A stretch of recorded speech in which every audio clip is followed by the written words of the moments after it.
From the day Nini was born, there was something different about her. She didn't cry much like other babies.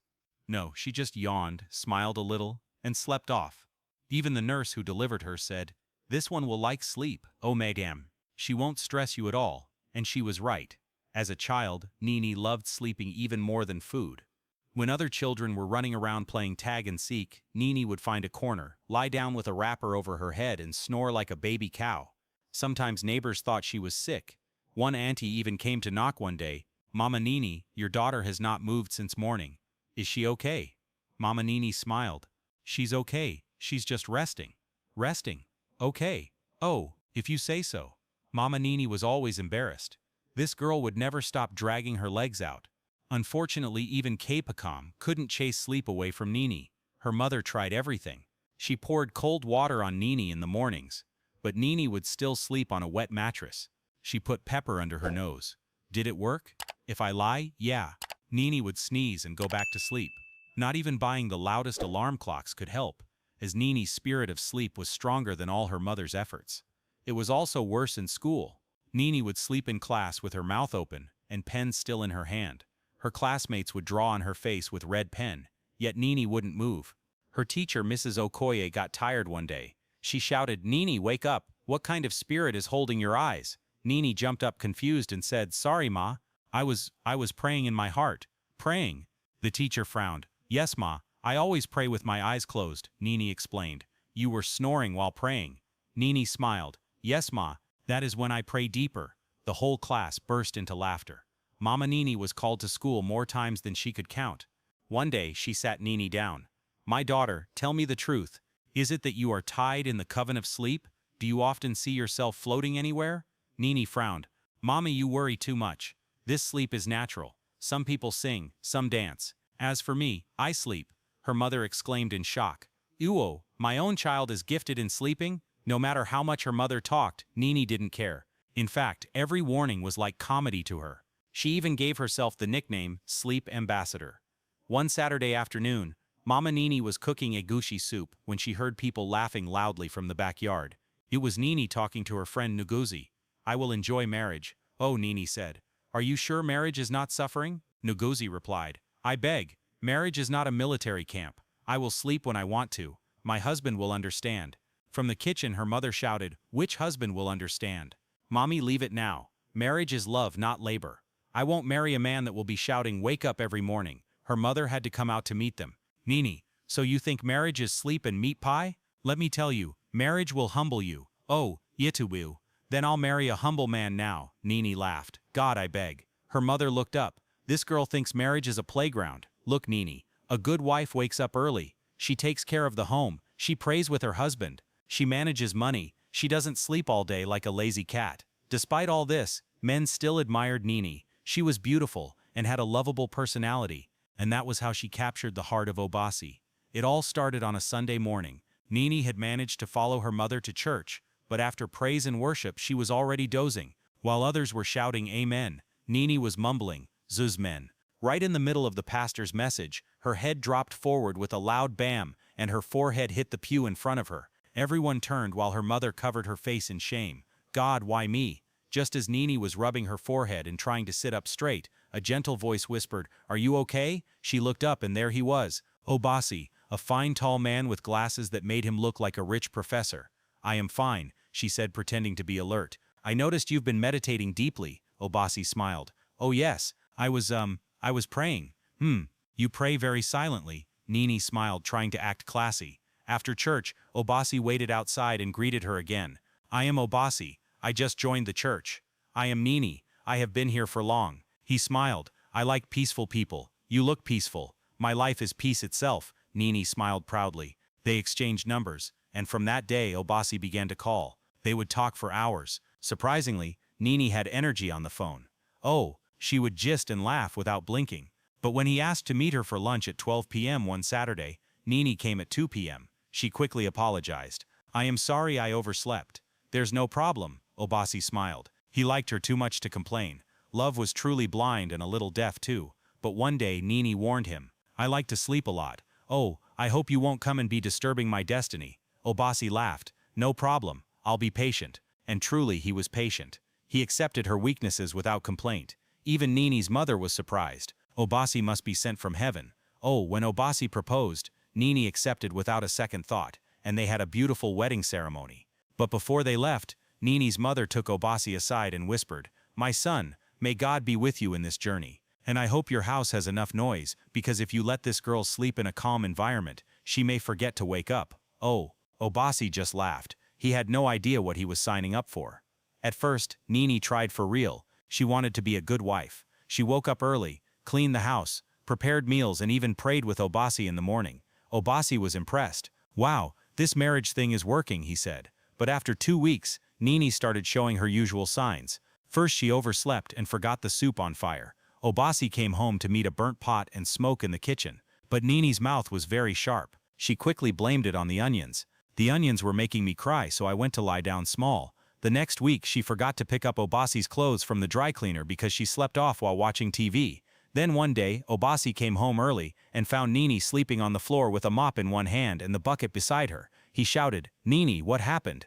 Nini jerked up. "You are back, oh. I was just mopping when I felt a breeze. Then I just said let me sleep a little." In the middle of cleaning, Obasi scratched his head. He had to be patient. Love is endurance after all, right? But things got worse. When Nini got pregnant, it became a disaster. From the day she found out she was pregnant, pregnancy became her golden ticket to sleep all day. When Obasi tried to talk, she would say, "You don't understand, oh. You're not the one who is pregnant. Do you know I am carrying a full human being?" She would sleep after breakfast. She would sleep before lunch and sleep during dinner. She even slept in the bedroom while brushing. Once Obasi found her with toothpaste foam on her chin, sleeping and holding the toothbrush like microphone. He quickly took pictures for evidence. "Nini, this is not normal now." But Nini defended. "Obasi, you don't understand, oh. Pregnancy comes with sleep. My baby needs rest. But you are the one sleeping and not the baby. Yes now, because we are one." Obasi just shook his head and walked out. When she finally gave birth to a healthy baby boy, Obasi almost cried. Not because of the baby, but because he hoped things would change. But alas, motherhood didn't cure Nini's gift. She slept even deeper after delivery. Even her own mother was shocked. During Omugwo, one night Mama Nini was carrying the baby and struggling to stay awake. She entered Nini's room and shouted, "Nini, come and breastfeed this boy." Nini opened one eye and said, "Mommy, just dance with the baby a bit. He will sleep back." "Which kind of mother are you? Nini, do you want your baby to survive on air?" Throughout the period of the Omugwo War, Nini barely touched the baby except to breastfeed him. She made sure to make good use of the resting period even though her mother wouldn't stop complaining. By the time the Omugwo period was up and her mother left, Nini sighed in relief. "Finally I can rest from all her shouting." Obasi was shocked. "Rest? Nini, are you dreaming? Don't you know the baby is your responsibility now?" Nini shrugged. "I know now, but managing is not that hard." Well, she said that on a Monday, but by Wednesday she had forgotten the baby's bathwater on the fire and slept off. Reality came with full force now that Nini was alone with her baby.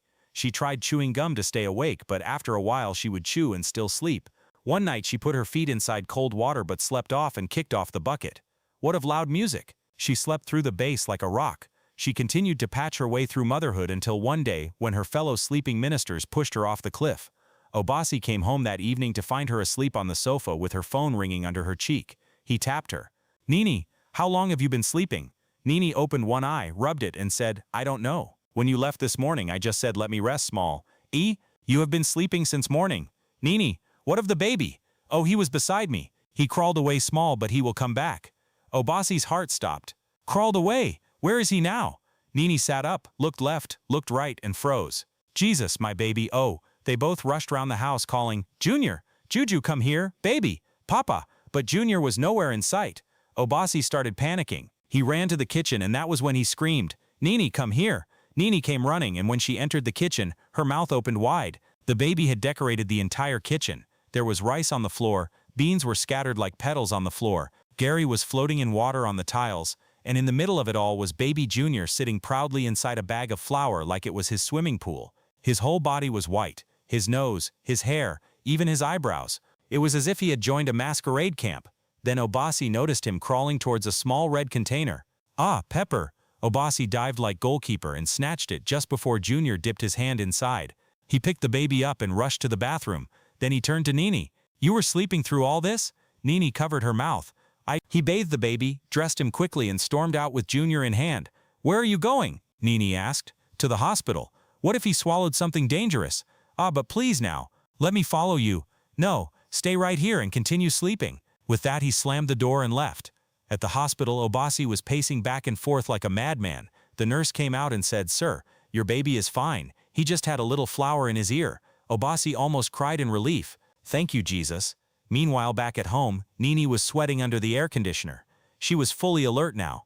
"Ah, I've messed up. I have really messed up." Oh, she tried calling Obasi, but his number was switched off. And when he returned later that night, he didn't even greet her. He walked past her and dropped the baby on the bed. Then he stood with his arms folded.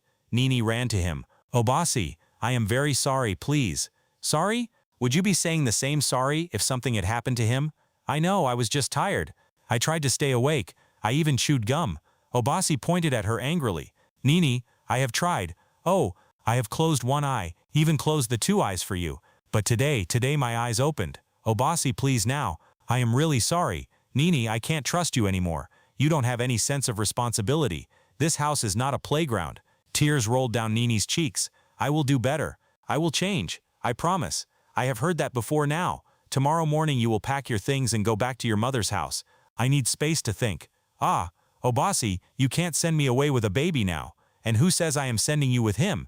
I am sending you alone. He's safer here with me." Nini knelt begging. "Obasi, please don't do this. You are my husband." But he turned and walked out. Nini sat on the floor crying until she slept off. She slept in that position all night. By morning, Obasi had packed her bag for her, placed her phone and small cash on top.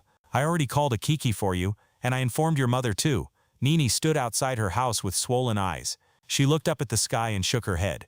"So this is how my marriage ends? Because of sleep?" She entered into the Kiki slowly like a defeated warrior and kept sniffing the whole ride. The Kiki driver didn't even ask what was wrong. He just increased his music volume to avoid drama.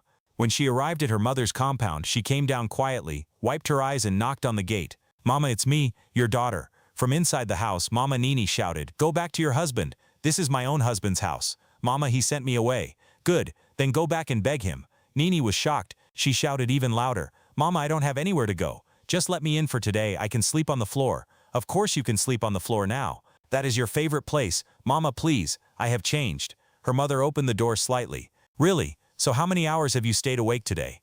Nini looked down. "About 2.5. Then come back when you reach 6 hours," she said and slammed the gate. Nini stood there like a chicken caught in the rain. She looked left, looked right, sat on her bag and began to cry. "I am finished though. Even my own mother chased me away. Where will I go?" She wandered for hours like a refugee. That night she found a wooden bench outside one local mama put joint and sat there. She tried to sleep, but for the first time in her life, sleep refused to come. The ground was too hard, and the night was too cold. Mosquitoes even formed a choir above her head. She covered herself with a wrapper and promised, "If I survive this night, I swear I will change." Morning soon came and Nini looked like Nanny McPhee. Her eyes were swollen, her hair scattered like barbed wires, and her lips cracked. As she dragged herself along the road, she noticed a wooden signboard near a gate. "Night security guard wanted. No sleeping. Standing job. 12-hour shift." She blinked twice. "No sleeping? Ah, now. Wow." She almost walked past it, but something pulled her back. She turned and read it again. "No sleeping." She looked up at the sky. "God, are you saying something to me?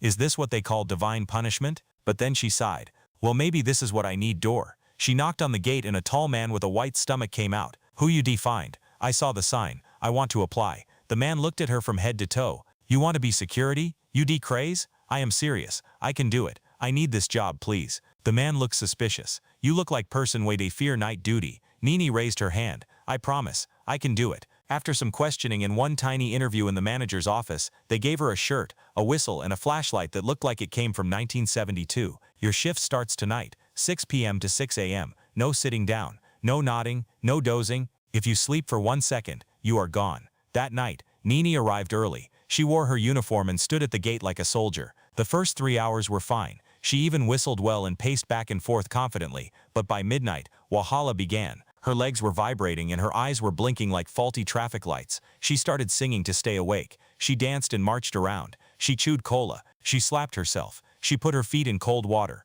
By 3 a.m. she started praying loudly. "Lord, hold my eyelids. Arrest my backbone. Slap me if I bend." At one point she even tied a rubber band to her hand and kept snapping it to feel pain. Some night guards from the next compound came to mock her. "See, Madam Security. How far now?" But Nene hissed, "Face your shift. I am not here for nonsense, please." One of them laughed and said, Who even give you torch? You see any woman for here? But Nene didn't reply again. She had only one mission, to conquer sleep. And slowly she did. Day by day she got stronger. She stood for 12 hours with no chair, no sleep, and no sympathy. By the end of the first month, she had dropped 5 kg. Her skin had become pale from stress, but her mind was sharp like blade. One morning she looked into the mirror and said, "K, I am no longer Nene the sleeper. I am now Nene the watcher." She also started saving her money, eating less and planning more. 2 months later, she gathered courage, went back to her mother's house and knocked on the gate. Her mother came out and folded her arms. "You again? Mama, please hear me out. I have changed.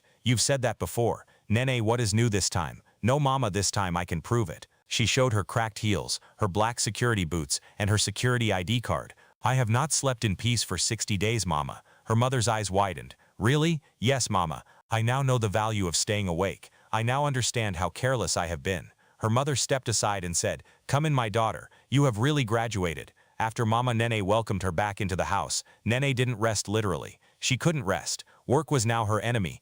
She cleaned the compound before sunrise, washed her mother's clothes, cooked, fetched water, swept the gutter, and even helped the neighbors. Her mother was confused. "Nene, are you running for House of Assembly?" "No, Mama. I am just practicing for my second chance." "And who? But you hardly sleep again. What happened?" Nene smiled. "Sleep left me when I realized what I lost." That night she sat with her mother and said, "Mama, I want to go and beg Obasi, but I don't want to go empty-handed." Mama nodded. "That is a good plan. You need to beg with action, not just tears." And so the next day, Nene went to the market with her small savings. She bought some baby clothes, baby formula, and a new set of plates, because she had broken almost all the old ones while sleeping through cooking. Then she went to Obasi's house. She stood at the gate and took a deep breath. Knock, knock, knock. The gate opened slowly, and Obasi stepped out. She greeted him humbly. "Good evening." Obasi frowned. "What are you doing here?" "I came to beg again, but this time I brought proof." "I don't want your tears and promises, Nene. No tears today, I promise. Just truth." She opened her bag and brought out her security ID card. "I work night shift, 12 hours straight. No chair, no sleep. Rain has beaten me. Mosquitoes have feasted on me. I have stayed awake every night since you sent me away."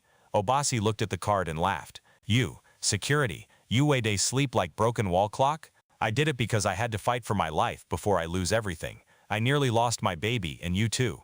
Obasi didn't say anything. She then stepped forward and held out the baby things she bought. "I bought this for Junior. Please let me see him." Obasi hesitated and then went in. He came back holding little Junior. As soon as Junior saw Nene, he started kicking excitedly. Nene ran and carried him with tears in her eyes. "My Juju, my bubble, my sweet potato." Obasi stood and watched the scene quietly. After a moment he said, "Junior misses you, and I do too, but I am scared, Nene." Nene nodded. "I understand, but please give me one chance to earn your trust. I am ready to serve this marriage like NYSC." Obasi smiled. "Go and greet my mother. She's inside." Nene almost fainted with joy. "You mean I can come in? Don't over-celebrate yet before I change my mind." Nene rushed in, hugging Junior. "Mama Obasi." Mama Obasi was sitting in the living room sipping tea and watching African magic. When Nene knelt down in front of her, "Mama, good evening. I have come to beg you with clean hands and clean spirit." Mama Obasi stared at her calmly. "Are you ready to wake up in life now?" "Yes, Mama. My eyes are now sharp. Even pain cannot pass without me noticing." So you are done with your sleeping ministry." "I have left the ministry already, Mama. I have joined the Department of Action." Mama smiled. "All right, stand up. Go and sweep the backyard. Let me test your new spirit." Nene stood up sharply. "Mama, say no more. I will sweep this whole compound to the neighbor's fence without blinking." The next few days were like final exams for Nene. She woke up early, made breakfast, did devotion, cleaned the house, changed diapers, and managed Obasi's schedule like a professional PA. Obasi watched quietly. Every day he waited for her to fall back into her old ways, but she didn't. One evening he came back from work to meet the house clean. Food was ready, and Junior was asleep. Nene was not sleeping though. She was in the kitchen chopping vegetables and singing praise songs. Obasi entered quietly and hugged her from behind. "You've done well." Nene gasped. "You scared me. I have been watching you, Nene. I wanted to be sure it wasn't just acting." "Obasi, I am no longer a movie. I am now a real-life episode." He laughed. "I am proud of you, Nene. You fought sleep, and won. You fought for this home." Nene beamed with pride. "Thank you for giving me another chance." "You earned it," Obasi said. That night, Nene slept peacefully beside her husband. Not because she was lazy, but because she had worked and fought for her place. She had graduated from the Lazy Wife Academy with distinction, and even the spirit of sleep had packed its bags and left her soul permanently.